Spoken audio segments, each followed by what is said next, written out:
Recording in progress.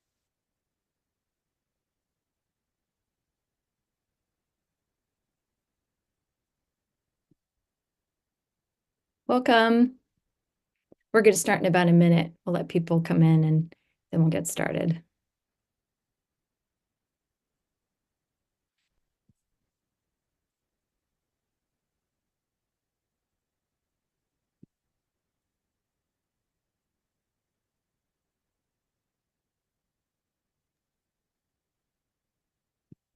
You guys hear me okay?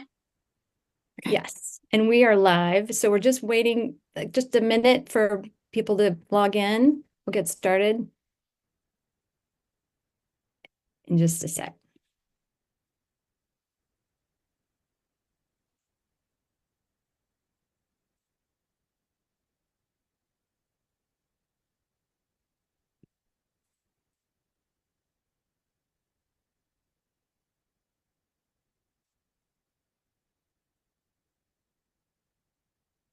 All right, let's take off here. So hello, everyone. My name is Rebecca Seaton. I'm a member of Community of Concern, which is a group of middle and high school parents in West Hartford who organize events about topics that impact youth mental health and wellness. Tonight, we are discussing how to support adolescents and families as they navigate grief and loss around winter holidays and beyond. We have three amazing panelists to help guide us around this difficult yet universally experienced topic. I have questions prepared for them, and if at any time the Zoom audience members want to put a question or comment into the Q&A, we will get to it before we wrap up. So the first panelist I want to introduce you to is David Ortiz. Dave, can you wave? There's Dave. David is a clinical social worker at the director of virtual teen and young adult grief support groups at the Cove Center for Grieving Children, which is located in Cheshire. So welcome, David. Could you share with us how you came to be at the Cove supporting young people around this important topic? Sure. Yeah, thank you for the introduction. I appreciate it.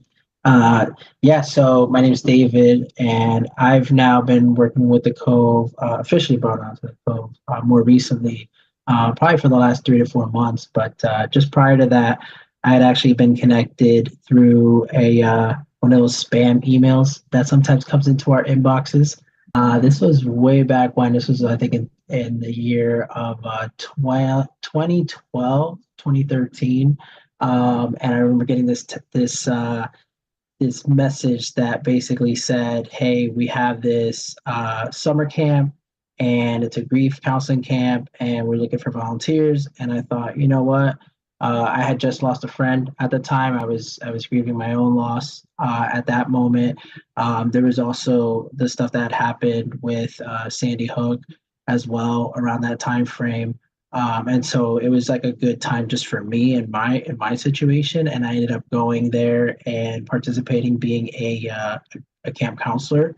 And at the time, I was a caseworker and had no idea that this was going to be something that I was really going to feel connected with, and that I was going to want to continue to join year in and year out. And I actually can continue to come back every year since then. And I find that the most rewarding experience for me up to this point around the grief counseling and the grief support that we provide during the summer camps is that these kids who have gone through some pretty difficult situations, they find a way to be themselves. They find a way to be able to grieve the loss, but also enjoy being a kid again. And I get to sort of play a little small role in that, so it's always nice. Thank you. And just reminded of the Sandy Hook trauma that happened 11 years ago today. Today is the anniversary, yeah. So thanks, David. And then I'd like to next introduce Kalia Austin Griffin. Kalia is a West Hartford parent and a clinical social worker. She's the founder of Griffin Consulting Services, LLC, and works with adolescents. So welcome, Kalia. And would you describe some other types of loss besides the death of a loved one that teens might have a hard time with and need help adjusting to, that you have understood in your practice and in your life? So, in my career, I mostly worked with kids experiencing loss through the foster care system, which can encompass many different things. So, separation from a parent, moving from home to home. Some of the most common things are divorce, or I'd say separation from a parent because they don't have to be divorced, but living in two separate houses or having to change homes or not having your primary caregiver in the home with you. Other things could be moving. I think parents forget that even moving in the same town from one neighborhood to another can be a significant loss to a younger person because the autonomy, they can't just go down the street to their best friend. Now they need to have someone drive them or something like that. So that can be a loss for a younger person or a teen. Changing schools is a big deal, even if it's a natural transition. So from elementary to middle or middle to high, that could still be a sense of loss for some kids who have a hard time with transitions. And the other thing would be like birth of a sibling. Sometimes that's really challenging, especially if they're older, which sometimes goes hand in hand with a divorce or separation. But if there's a new child into the home, particularly for middle and high school kids, it can be very challenging because there's lots of changes that go around with a new younger one. So those are the most common ones. Oh, and breakups. Sorry, I forgot that one. Breaking up either romantically or friend groups. So adolescents, a lot of their lives are centered around peers, peer friendships, romantic partnerships, and naturally they don't last a very long time through high school or through adolescence. And so although we would consider it to be a natural transition, it is very disruptive, and it could be really, it could be a really big deal for kids who lose friend groups or change friend groups or have a partner break up with them. Thank you. That's really good to keep in mind, all those different things that, adults may or not have issues with, we sort of can bounce back quicker, but good to think about what young kids are going through, young people. Welcome to another panelist, Jocelyn Tamburillo Noble. So Jocelyn is the interim principal at Conard High School, and she's also a parent of 2 children at Conard. Jocelyn, so you and I teamed up to organize this event, and you had suggested that this would be helpful to address at this time of year. Can you just talk about why you think it's a particularly difficult time for young people and families who are grieving? Yes, I think, well, thank you everyone for being here and following those who are streaming live as well. So I thought this would be an important topic to discuss today because so often when people think about the holidays, they get this interpretation that it's like everything is perfect and wonderful for everyone. And especially on social media where people are finding all different ways to decorate and be happy and make cookies and do all these different things. There's a lot of family structures, or there's a lot of different events or things that are highlighted or featured that are not necessarily the reality. And especially for our students who live in an age of social media and social media comparisons, it's really important that families and parents and caregivers understand that how their child is feeling, how they're navigating the day, and what they're interacting with may be really different for them. So just being thoughtful of that. I work with a lot of high school students. We have 1,400 students at Conard, and it's really important that we kind of, sometimes what they present on the outside is not always what they're feeling on the inside. So just being mindful of that, especially during this time, and understanding that children mourn all different things. So as we're talking about grief and loss today, there's really a lot of different ways that students feel grief and loss. And it's important for the adults in their lives to remember that even though we may see something different with life experience, it's really about the individual child and how they're feeling. Thank you, Jocelyn. That is so true. I was thinking also just in terms of this time of year, winter, the days are shorter, it's dark earlier, we are inside more, the isolation, can hit people. And, so this time is just, it can be harder all around, but I appreciate how you just talked about the digital age and how, our teens are just, constantly online and getting messages. And so that piece is important to think about around this topic and all topics that impact young people. So I just want to turn to David first to start out talking about the adolescent experience with grief and loss in terms of how kids typically express grief. What is sort of typical, what is normal? And I wonder if you would start right after an experience and then moving on from it, what the changes might be that you would see. Yeah, absolutely. Yeah. So I think what most adolescents tend to experience at that point, early on in the stage of their own grief journey, is that initial shock that comes with the idea that this person is not around, is dead, right? That's a very serious thought. That's a very serious idea, and it brings with it a lot of a lot of different negative feelings, a lot of different feelings, a lot of emotions. Um, there's almost like there's this initial stage of denial that this is even happening, that this is happening to them, that this person's actually not going to be coming back. So there's a lot of challenges that present themselves, and everyone's, don't get me wrong, everyone's grief journey is actually very different as well. So it can present itself in a variety of ways. But I think one of the ways that when I'm operating these groups and I'm having these common, they talk about that initial shock, that initial stage of denial, and oftentimes presenting itself in an anger, sort of angry presentation. And that's, I think the anger becomes the most obvious, but that's definitely one of the biggest uh, things that we can notice as a parent, as a person who's trying to support these teens, is we can recognize, oh, something's happening, but we might not really know what exactly it is that's happening for them. So I think it's also really important to recognize that if you are starting to see things, if you're starting to see signs, if you're starting to see symptoms, that you bring it to their attention, that you do talk to them about it and ask them almost directly, actually, like, what is going on? What's happening? I can tell something's wrong.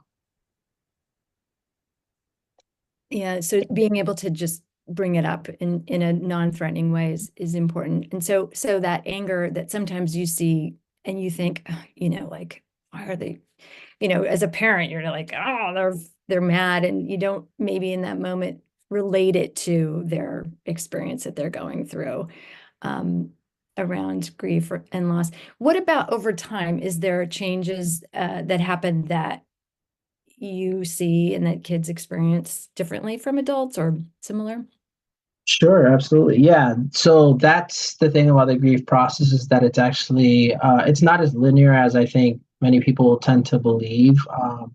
You know, David Kessler and Kubler-Ross, like, they talk about the 5 stages of grief. And I think we always think of like the idea that, there's the denial, the anger, the depression, the bargaining stage, and then finally the sort of acceptance stage. Not as linear as it seems. There's no particular order or way that you have to grieve. It can actually be that someone might be able to get to a point of acceptance, but there might also be other triggering or activating events that occur in a person's life that actually bring up some of these, emotions and feelings, and puts you in a different set of circumstances, puts you in a different stage in your life. So I do see that oftentimes, even week to week and even month to month, people's grief does appear differently for them. An example is I spoke to a gentleman where he talked about a year ago today how he felt versus how he feels today going into this new, very much like he was fine. I'm fine. My mom's death doesn't affect me. I was actually doing really well for that year. And then this year, I feel the burden of that loss. I feel the pressures on myself about the school piece. I feel the lack of support that I have. I can't talk about her memory without feeling however I am feeling in that moment, and not being so sure what he's feeling either. So it's one of those things that I said to him, like, you're actually noticing that something is happening within you, whereas in the past you weren't noticing. And I think that's the piece that I see oftentimes with time, it almost presents itself even more. And if it's not addressed, if it's not processed, it can obviously rear itself in some pretty negative ways. But even as you're processing it, it's important just to recognize that your grief process will change over time. Sometimes you'll be in the anger stage, but other times you'll be more in a denial or even depressive type of stage. But ultimately, that process is your own journey, and almost coming to a sense of acceptance of where you are, regardless of where you I see. Yeah, that's good. Just to have that sense of awareness is really important. I think that's hard for grown-ups, much less for teens, but growing that ability to understand that is really important. Kalia, do you, in terms of maybe other types of loss, does this ring true for what behaviors kids might express at this age? And is there something that would be concerning that you would want to act on as a grown-up around this that you can give us guidance about? Yeah, so I think concerning behaviors, regardless if it's a loss of a loved one, like grieving, or a different kind of loss, you would look for pretty much the same things. I think people expect some behaviors when it's a loss of a loved one versus some of the other losses, but they're still significant. So I would say anytime you see depressive symptoms, a child isolating, looking sad, maybe not eating well, not sleeping well, or sleeping too much, anything that's a change of routine that seems to be consistent, not just one day of maybe them oversleeping on a Saturday. But if you notice prior to the event, the child never did that, or it wasn't a common occurrence for them, that's something to keep in the back of your mind, and to maybe could be a sign of something else going on. Isolation. We know teenagers like to stay in their rooms, playing video games, being on the phone, whatever it is. But if they're isolating in the room and they're sleeping, or isolating in the room and you check on them and it just seems like they don't want to engage with others, that's a concern. The other thing is symptoms. So oftentimes younger kids, but even you can see this in adolescents as well, they'll have headaches, they'll have stomach aches. So they'll let you know that their body is unwell. And a lot of times that's a sign that they're not feeling well, that their feelings aren't okay if they're getting headaches. And that could be from lack of sleep and other things, but it could just be because they don't feel well and they don't quite know how to express that. Anxiety is big with stomach problems. So if your child is experiencing anxiety, so it could be like a PTSD. So something that happened, especially with death of a loved one, if they're thinking about it, kind of playing it over in their minds, that could mess with their anxiety, and that could be something that they're recalling and could give them stomach problems. And then I say the most obvious, and I say this because we know if your child self-harms, that is definitely a huge sign to get help. The problem is with this age group is that it's hard for parents to identify self-harming. Younger kids, we may see them bathe, help them dress. We see them more unclothed. But once you get to middle school and high school age kids, we are not dressing them. So we often miss the signs of self-harming unless they tell us, right? Or unless we happen to see it. But a lot of times we don't. So it's really hard for parents. I often find parents tell me, I didn't know. I had no clue. It was on her legs. How would I have seen that? It's winter, right? Like I missed the signs. That's okay because we can't know everything as parents, but it is something you want to look out for. If it's not weather appropriate clothing, why are they all of a sudden now wearing this when normally they walk around the house in shorts and now they're walking around the house in pants? Just noticing the differences and being mindful. It's not automatic concern, meaning run and, I need to get a therapist or a counselor because my child's sleeping too much. It's okay for them to work those things out. But when you feel like it's no longer okay, I think as a parent, sometimes we have to make that judgment call that it's disrupting whatever's going on for the child. Then I think it's appropriate to seek out some help. That's helpful. That's helpful to think through. And yeah, I think I've heard people suggest that after about 2 weeks of something that's not kind of working itself out could be a good time frame to work with. Yeah.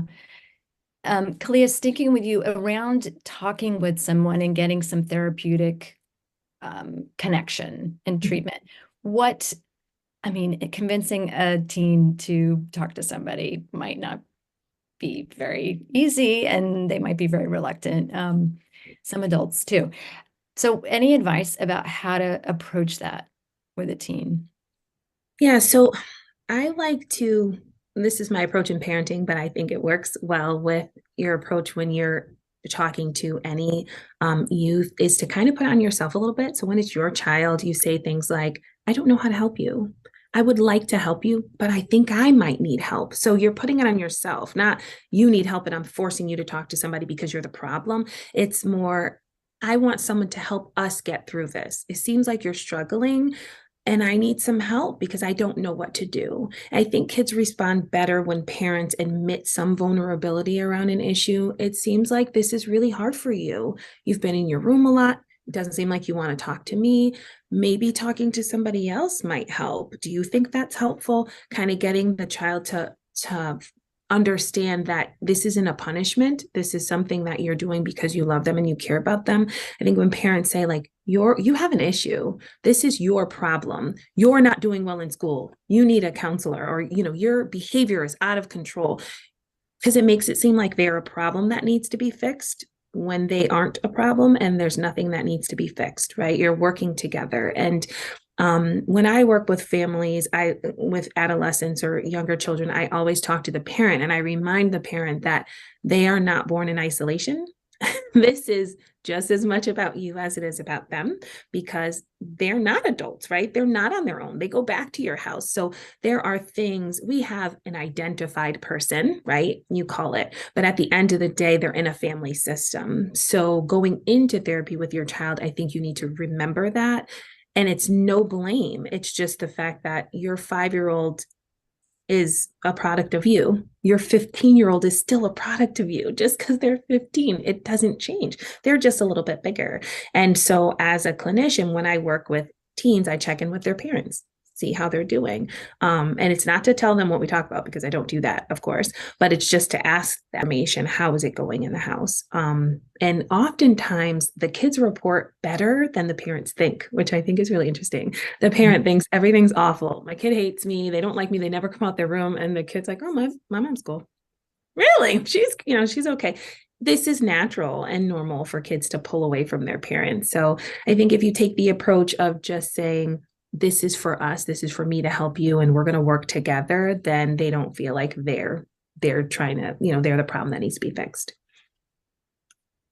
Thank you. That's good advice. So rather than just popping into your child's room and saying, hey, I signed you up for therapy on Monday, you can make them part of the process and talk to them honestly about what you're noticing and how you need help to help them. That makes it's funny you say that, because they'll show up to my group and they'll not want to be there because of that exact same reason, right? They just signed me up for this kind of thing, versus the approach Kalia was talking about. She's absolutely right.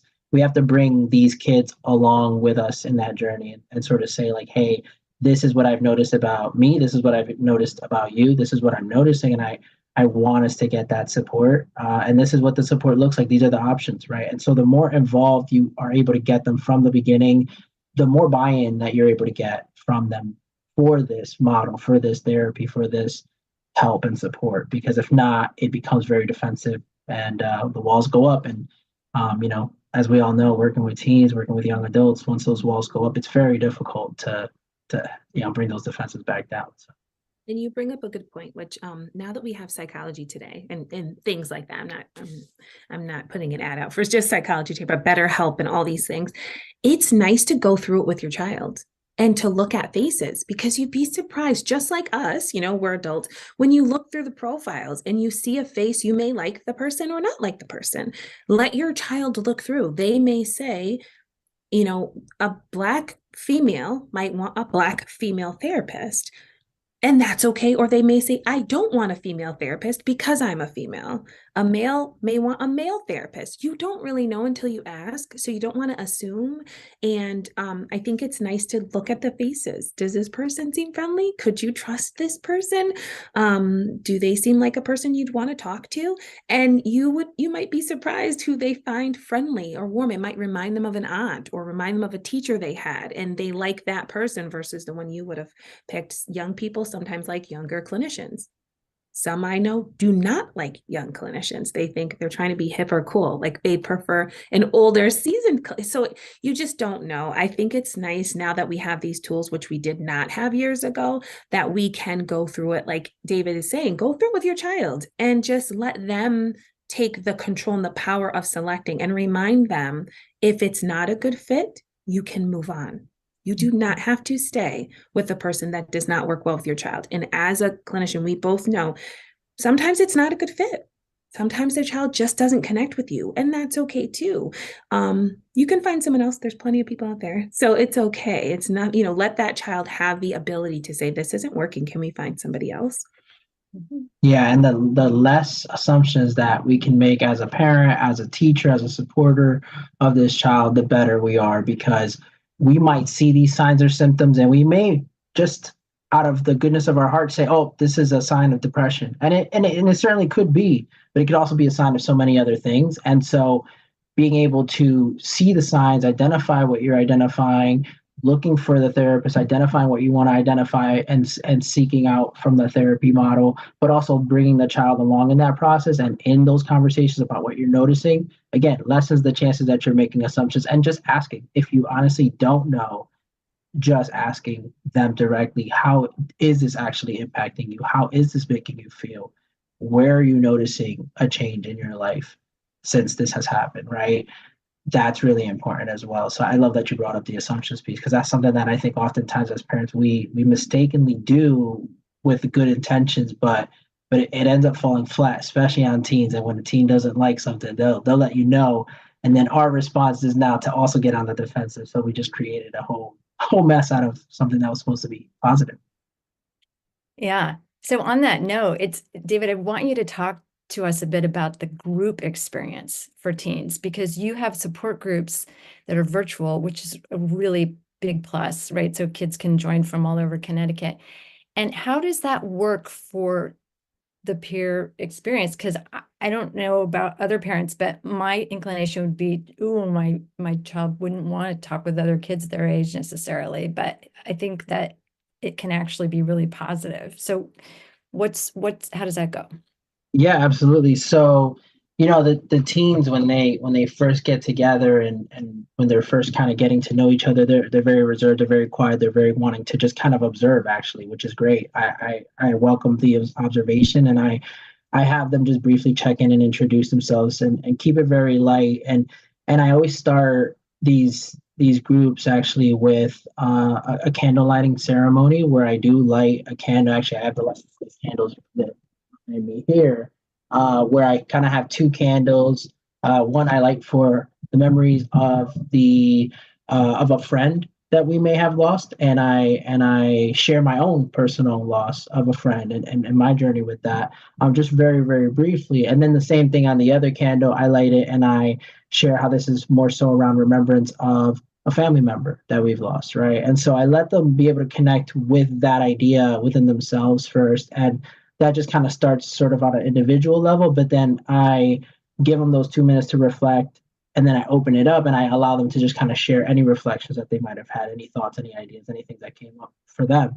And right when that starts, I recognize right away that when one of the kids says something, one of the teens begins to express something that they were feeling and experiencing during that, and even maybe the theme of relaxation. I feel relaxed, actually, taking a minute or two to myself, whatever it was for them. That oftentimes the other teen is now saying, oh, wait, I feel that too. Actually, I recognize that in myself as well. And they'll often say, like, oh, just like this person just said, I'm feeling this way.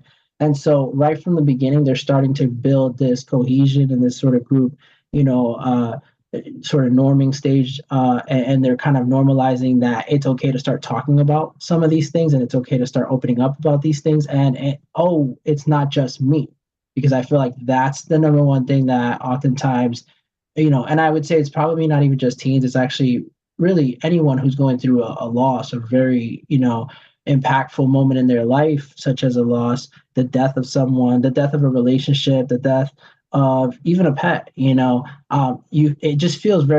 feels already very isolating. So if you weren't isolating before that, you're probably going to feel already very isolated, and you're probably going to start isolating as well as a result of it. So you have this moment where you do feel alone, and loneliness is like it's a really dangerous thing, actually, to just be sitting in that loneliness with yourself at times, with no outlet, with no way out, with no way to really cope with it and process it. So when they start feeling that feeling of loneliness, but they come to these groups and they start to see, oh, this kid is saying that, and here's a boy, and I'm a girl, here's a boy saying that, and I'm feeling the same thing as him, like, whoa, this is cool too.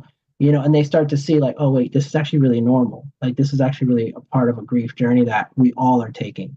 And it becomes very welcoming, very supportive. I feel like that's actually part of the group that I think is the most beneficial for these young people right now, is that and especially with COVID, and how COVID has affected all our lives, like the isolation piece was a very serious piece of it. It was a very almost like dehumanizing experience that we all had to, in many ways, go through. And so the idea that, oh, there's other people across the state of Connecticut who are feeling these experiences just makes you feel a sense of community. And I think this is why the conversation that we're having right now is even happening, because there is that desire, there is that need as social, creatures, to socialize and to connect and to build community and connection with others. And that's what these kinds of conversations here, but also these conversations in our groups and in support groups around the country even, can provide these young people. So Great. We're not alone. That's just, yes, that is just a universal mantra. We're not alone. Jocelyn, what kind of supports exist at the schools around this topic? And for families who have experienced a loss in the elementary schools, for example, you would contact your child's teacher that they see all day. But middle and high school, you've got multiple teachers, and kids are coming and going in a lot of different among a lot of different spaces. So who should they turn to, and how can families access support? With any situation with grief and loss, I would say this, the child school counselor is a great first step and first person. We have so many talented school counselors in West Hartford Public Schools. And we also have, triage clinicians in our schools. It's really important that even as you see behavior changing, it doesn't always have to be, a long period of time. But if you see a sudden change of behavior, even if it's a day or a couple of days, and you're just concerned about anything, even if you think it's small, I would encourage you to reach out to their school counselor, because there's a lot of, different ways that we connect with students, and different teachers connect with students and school counselors. Even just to say, like, I say to students, tell me, is there an adult in the building that you connect to? And is there someone you'd like to talk to? And sometimes it's an assistant principal or principal, sometimes it's a clinician. So it's all different people, but really being able to say, as soon as a parent or caregiver reaches out to us, for us to be able to put some supports around the student. So there are supports, we have resources, we have partnerships with the Bridge and IOL, we have different partnerships. So it's just really important to know that we want to partner with parents and caregivers to be able to support. And sometimes parents will say, well, this is just a small thing, I don't know if I don't even want to bother the school with it. But if it's a big thing to your child, it's a big thing to us. So we want to help partner and support and care. And we love our kids. We want to love them with you in school to be able to support them. It's very reassuring. And I like what you said about if it even feels like a small thing, but you can zip an email, to one of those people, or just place a voicemail and know that somebody's gonna check in with your child. That's very reassuring. So just a submitted question that I wanted to share is about the loss of a grandparent. And somebody said, my mother died 2 weeks ago, and I'm wondering how much of my own grief should I show or discuss with my teenagers versus hiding it? So this is related to something else someone said about how do I deal with my child's loss while dealing with my own. And so I wondered, Dave. Sure, yeah. Yeah, I mean, first and foremost, like it's tough to be in that position, you know, and I think we have to acknowledge that, like, as a parent, just because we're a parent, just because we're an adult, doesn't mean that we don't have our own grief process. It doesn't mean that it doesn't affect us, and it surely does. And I think the fact that, you know, this person has that sense of awareness, that's actually a really positive thing. That's actually a really great start. And I think that's I think where we can start is by having a sense of self-awareness. Doesn't mean you need to know everything there is to know about grief, or even know what grief looks like, or anything else about it. But it's just being able to understand that, like, yeah, this was hard for me, and in turn, I think this is also somehow affecting my child, whatever that might look like, affecting my teen, affecting those around me. And being able to check in with them and disclosing, as best as you can, sort of as reasonably as you can, without, you know, you don't have to go into graphic detail or anything like that, but just being able to disclose, like, yeah, you know what, I resonate, it resonates with me, you know, I connect with what it is that you're saying or what you've been experiencing, and I'm going through something, and I imagine that you might be going through something too, right? I'm seeing some things, and I'm seeing some things in me, and I'm seeing some things in you. And I think being able to allow yourself that opportunity to be very honest, and acknowledge what's been going on, to talk about it, to let them know how you're really feeling, like what's really coming up for you, and how you don't know everything. I mean, that's a big part of it too, right? We don't, as people, we just don't know everything. We're not perfect. We're not supposed to be, and so it's kind of like, hey, I'm looking for something for my own self. And at the same time, I'd like to continue to support. I'd like to support you in being able to find your own process. And so, kind of just having that conversation, that dialogue, and honesty is a big part of it. So, just being honest with yourself and being honest with your teen as well. I just wanted to add in there, I think it is a challenge they call, you know, folks who are having their parents and they're taking care of their parents as caregivers, and then they also have their children, like that sandwich generation. At the same time, I think it's that the beauty in having parents there, that there is a loss, you know, that's the cycle of life, but explaining to your child how you feel about it. So even though you're a parent and you have your child and you're caring for your parent, you now lost your parent. I think it's natural, it's human, it's okay to cry around your children. People like to not show their kids emotion. And that's hard, right? You can be short with them. They know something's off, but they may not know what it is. So I think it's better to give them the language and say, I'm sad. It's not you. I'm sad. I miss my mom. You know, I'm really sad, but your hugs help. It really helps when you do this, because I feel so sad. And, you know, I don't know when the sadness is going to go away, but this is how I feel, because you have to think one day they're going to have that feeling. It is guaranteed 100%, because we don't live forever, right? And so you're almost modeling how to get over a loss. There's going to be losses in all of our lives. We are going to lose a family member. We are going to lose someone that we love because of the cycle of life. So this is an opportunity to tell your child and show your child kind of how to get through it. And I wouldn't be hard on myself in saying there's no perfect way to grieve. It's okay if you cry every morning. That is okay. Allow yourself the grace to grieve in whatever way is okay with you. I would just verbalize it to a younger child so that they're not afraid and they're not worried about you and now taking care of you versus taking care of their own feelings. I know personally, I lost my parents when I was young. I was 24 and 25. I lost them within a year, and I had a 4 and 1 year old. That was our life. My brothers were only 14 and 12. Very different losing a parent at that young age than it was even at my age. And I was very young compared to friends of mine who didn't lose their parent until they were well into their 60s.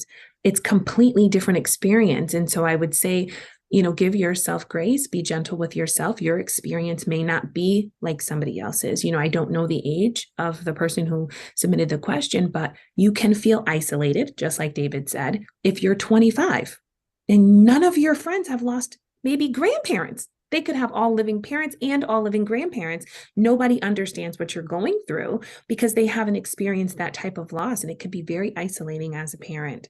Just because we're parents, we don't have all of the answers, let alone our children. So if you think about it that way, I just feel to let your child know how you're feeling helps with these strong emotions. When you try to hide them, they think it's them. They might internalize things. So it's just better to put it on the table and know that this is a natural occurrence in life, no matter what age or stage it happens in. Great. That's so the message I'm getting is not to hide it, not to hide grief as a grown-up from your kids, but talk about it, like, and share, like, this is what's happening for me. So kids aren't scared, about it, but they understand it in a way that everybody deals with grief. And then it's okay. Grieving is personal. There's no, right way to grieve, wrong way to grieve, as long as you're not hurting yourself, right? And doing something destructive around it. And we've talked about that and how to address that. So another question somebody had that came up was about the loss in terms of a child's life, that something the child is dealing with. We talked about different changes for a child that a parent may not be experiencing at the same time, or may even be having a positive reaction around, something that changed in the family's life. How does a parent approach this in a way that is helpful and not dismissive to the child's experience? Kalia, do you want to go? And then. Sure. This is a bit harder because I don't want to say it's easy to be dismissive, but something like I said, moving could seem positive to a parent. You were in an apartment, maybe a small apartment. Now you're moving into a larger home on the other side of town.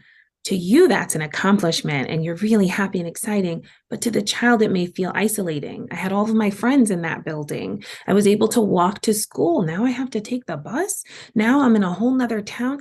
Other side of town, even if it's the same town, or maybe I need to switch schools, like in West Hartford. If you move from one side to the other, you may have to switch elementary schools or middle schools or high schools. And so those things, although it's happy to us and it's a positive thing, it might seem quite negative to the child. So I would say, instead of saying minimizing it, maybe remind them of the positive things, but don't discredit how they feel. I understand that's hard for you. And I know I'm excited and I'm happy. So we don't share the same feelings, but I understand that for you, it's hard. Validate them. You don't have to agree, because you may not say this sucks. No, it doesn't. I'm excited. I'm happy. I've wanted this home, for years. Or getting a new job. One thing that I know has been hard for a few kids I've worked with is stay-at-home moms. Just happens to be moms in particular, and then you get to middle or high school and the parent has a job. They've been home the whole kid's life. You don't think your teenager cares that you make them a snack when they come home, but the minute they started high school, you got a job and now you're not there. And it's a loss for them. They miss you. They're not going to tell you they miss you, but they do. They miss those little moments because you may not be as present. And so I think keeping those things in mind, even if particularly teenagers we're talking about do not express it, just think, wow, I used to pick them up every day. Now they take a bus. Or I used to make them a snack or make them cookies when they got home from school. Now I'm not even home. And when I get home, I'm rushing for dinner and I'm tired and we're running all around. What quality time are we spending together, right? So just thinking of any time there's a change in a child's life, it could be a loss. And I think as a parent, if we think about it that way, it's not minimizing their change. To us, it could be positive. To them, it could be positive or negative. So just ask your child and go with them and validate their experience. Yeah, I would agree with what Kalia is saying. Validation is definitely key here. And you don't have to agree with everything. You don't have to agree with it, but you can still validate it and acknowledge how difficult it really is for them to experience that at their age. And I think, like, we often, as adults, kind of lose sight of the fact that we were once kids, we were once teens, and just kind of put yourself in that position again, put yourself in their shoes and kind of think, how would you feel if you were a 15-year-old and, you suddenly had a loss in your life, whatever that loss might be. And it could be something as simple as just like that friendship that it just might seem like, well, it was just, it was just a friend. You can get so many new friends. I mean, I hear that all the time with breakups. It's like, hey, you can get a new, so many fish in the sea. And while that's like, sure, there's truth to that, that's also a very dismissive statement to make. And that's what it feels like. You're on the receiving end of it. You're like, yeah, but that doesn't make me feel any better. That actually makes me feel kind of worse.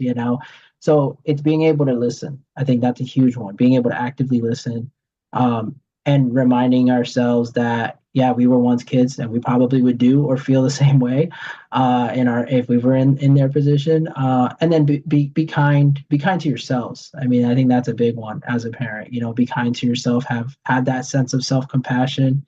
You're going to make mistakes. You're bound to make mistakes. It's just part of life. And also, you're not going to know everything. So just communicating that to them as well. I think that really makes teenagers feel connected and actually feel validated and feel supported, because they're like, okay, they understand. And so if you want to feel like that connection of like, hey, my parent understands me, and I understand my child, and that means you have to put yourself in that position. You have to kind of take that step down approach and just be able to acknowledge and validate and move with them.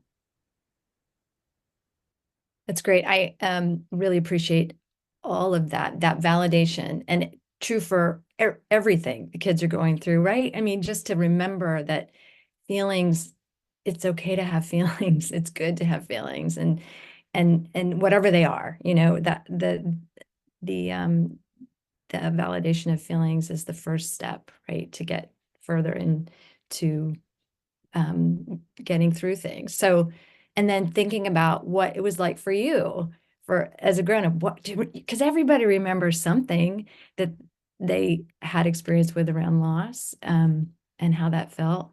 And it was really big at the time. Yeah, thank you. That's really helpful.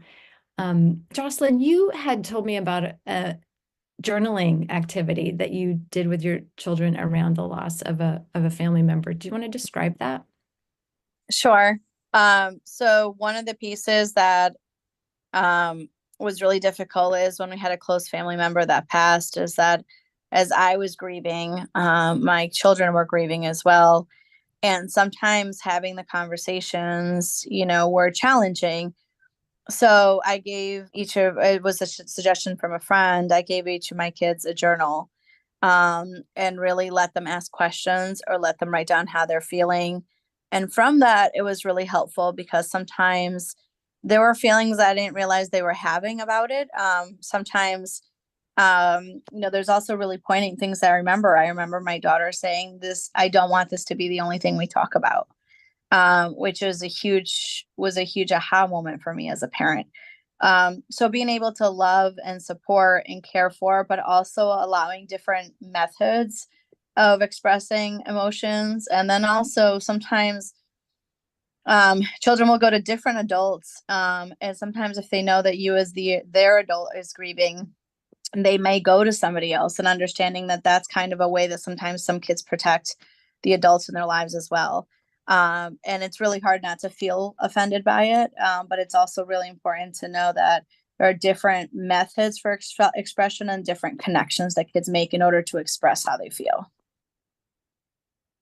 Great. Thank you. Yeah, just the idea that sometimes talking is not easy, especially about this issue. And so writing stuff down and maybe bringing it up and, driving in the car, right? That's what I've learned is helpful, to have conversations with my kids so we're not looking at each other, because that can be intimidating and awkward. And so you can get through some things. Rebecca, I was also going to say, for younger children, it's also drawing is also a great way to have them express how they're feeling, and sometimes it's not even just for grief and loss, but also sometimes it's just, how are you feeling right now about this situation? Sometimes it can even be a situation with a friend that, they're struggling with, but like, how do they kind of show their feelings in a situation or a moment? Good to think of different ways of expression. matter. So I'm going to have us switch gears, and we have a little bit more time left. I want to just remind the Zoom folks, if you are on and you want to ask a question, just throw it into the Q&A down at the bottom of your screen, and we'll try to get to it. But I would really like for us to talk about some of the things that are healing and inspiring for teens and families to do around the winter holidays and beyond. Things that that you suggest to families, things that you've done in your own lives. David, starting with you, I know the Cove has some really good ideas on the website. There's a video that's helpful. It's like a 15-minute video, and there's some other links. So we'll send that in the follow-up email so people can check that out. But is there anything on there you want to highlight and other ideas that you have to suggest?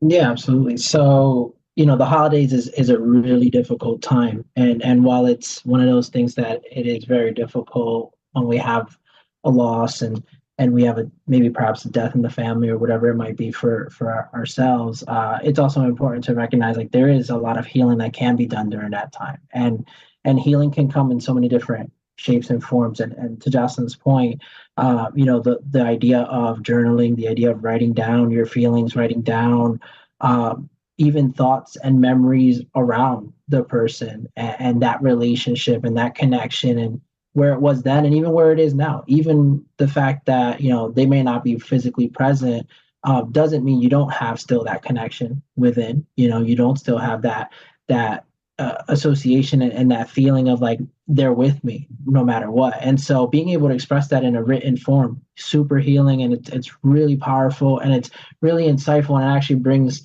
oftentimes, like I tell the guys that I work with, putting pen to paper just for whatever reason can just really spark something within us, can really just bring about a feeling of insight. And I feel like that's like a big piece to it. So the drawing piece at the Cove, I know specifically we like to do the luminary activities. And essentially what that is being able to take, pen, paper, stickers, craft material, all kinds of stuff, and really, drawing it out, putting it together, kind of making your own,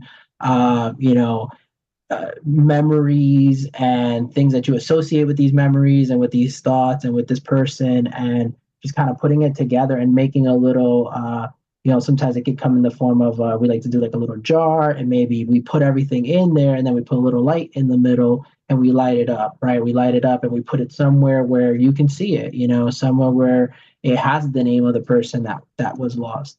It has the memories associated with it, the feelings, the ideas, everything that connects and resonates with both you as the individual on that side, but also, with that person and those memories associated. So it's really important to get that out there and not just keep it inside, because that keeping inside piece is usually the piece where it's very difficult to, like one of the teens said to me even earlier today, just to think about this loss, just to think about the memories of my own mother is very difficult for me. And I've also heard it on the other side where it's, to lose these thoughts, to lose these memories of my mother is also just as difficult. So it goes to show the importance of really being able to put that out there in the world and not just keeping it within. What I was going to like the actual holiday, and I'll say holiday / celebration. So moving forward from just this holiday time celebration, such as birthdays or any Mother's Day, Father's Day, like you're speaking of an adolescent who lost their mother, there's something called the empty chair technique, but just having a space where if you lost your mother and your mother would normally sit in that chair at Christmas, you don't want someone else sitting in that chair. That might bring up emotion, and you might not realize it until they sit in it. Like, why are you sitting there? That's mom's. Like, she always sits there, right? So it's nice sometimes to reserve a space just to let everybody know we're thinking of that person. That person is there with us in spirit. You can put a picture or their blanket or whatever it is on the chair, or leave it empty, but it's known that that person is still with us. Candles, you brought up, David, in the beginning about candles. That's really great, especially if you can get a candle that could stay lit through Christmas Eve to Christmas Day, kind of have or New Year's or whatever special time, Mother's Day. I know that can be super helpful to have a candle there just to represent, you know, the love and positivity and thinking about the person. I think pictures are really great. Making sure there's a photo in the house. So Jocelyn pointing to that family member, especially if it's an extended family member and it's not like the grandparent, or it could be an aunt or someone the child maybe didn't have as close of a relationship. So they may say, like what your child said, why are we still talking about this? They've kind of gotten over it. It's been a week. We understand people are sad, but maybe they didn't have that close of a relationship, but it was your favorite aunt or it was your favorite cousin they didn't really know. I like putting photos up because one, it familiarizes the child, but it's also comforting. Like, I'm thinking of that person. The person is now visible in the house. Maybe they haven't been before, but it's something that the memories, bring up memories. So I remember when I was a little girl and, you know, my great aunt used to always bake me cookies, whatever it is. And you can express it at that time. But it's a visual. I think that's helpful. I'm trying to think of something else. And we talked about like special holidays. So I would say on maybe like the loved one's birthday, that's another big important event that you don't want to lose sight of, particularly if it's a mother, a sibling, or something to an adolescent, to not ignore the date, even if it's been 10 years, you never forget your mother's birthday. So if you were 15 and you lost your mom, you could be 25 and that date is still important to you. So it's okay to reach out to the loved one in your life, you know, the younger person in your life, and say, text them or something, thinking of your mother today, something just to remind them people didn't forget. This day is still as important as it was 10 years ago or 4 years ago. I think people are worried about bringing up negative feelings. So they'll say like, oh, it was a long time ago she passed. That day will always be important, right? Because it's their day, it's their birthday. And to add to what you were just saying, Kalia, I think one of the things that's really important is that, you know, you're a part of a family. You know, we're all a part of a family. We most of the times we do. We have this really tight knit group of people, and so being able to build off of that and start your own family tradition, start your own new way of sort of living your life together and experiencing this holiday from a different perspective, from a different point of view, even with acknowledging the fact that, yeah, like they are not here actually anymore. And it is different now. And it feels however it might feel for you guys. And also being able to say, you know, we want to do this thing together now moving forward, whatever that might be. And being able to be open-minded about how you choose to do it. It doesn't have to be an affiliation or an association with any sort of religious affiliations or any sort of other organized whatever it might be. It could be a mixture of all different types of things, even things that are from your own culture or from borrowing it really from someone else's culture. I think that's very, very impactful, and it's a really great way to heal as a family, to build your own new way and your own new traditions. Rebecca, I was gonna add that it's also sometimes for students and sometimes for a child, like if there's an event that happens that's sad or something that kind of brings emotions that it may bring back like a grief or a loss. And sometimes kids will be like, I don't know why I'm upset that this happened. I'm not even directly connected to it. And they might not even realize that it's really just bringing up feelings for them of loss of a past loss. So when events happen in the world, when events happen in our community, when things do happen, and if kids feel like, I don't know why I'm upset by this direct thing, we also do talk to students a lot about sometimes you'll have an emotional response of something that you connect to in your own grief and loss journey that's connected to something current. So we talk to kids a lot about like, I always say, you get to feel your feels, and let's help you with how you're feeling right now. And like, let's see how we can support you. And it doesn't always mean that the feelings are directly related to the current event or the current occurrence. Great. That is great. All of this is so helpful because my takeaway is just about just awareness and understanding of this. And I think perhaps as a culture, you know, dominant culture in this country, that's not comfortable. That's not a comfortable area to confront. And if we could become more comfortable talking and grieving together and doing this as a community and families, it would be positive. It would be good for all of us. So we are just at the 8 o'clock point in time. And so we're going to wrap up. We actually didn't get any questions. Oh, wait, no, we didn't get a question, but we got a really great link to some helpful information from someone. So I'm going to put that in the follow-up email. And we'll put this resources, we'll put the recording for tonight and a little feedback survey. So anything before we wrap up, anything else that we want to share? This has been wonderful, and I cannot thank the panelists enough and all of you for joining us. So we're going to say goodnight and be well. Good night. Thank you guys. Good night. Bye.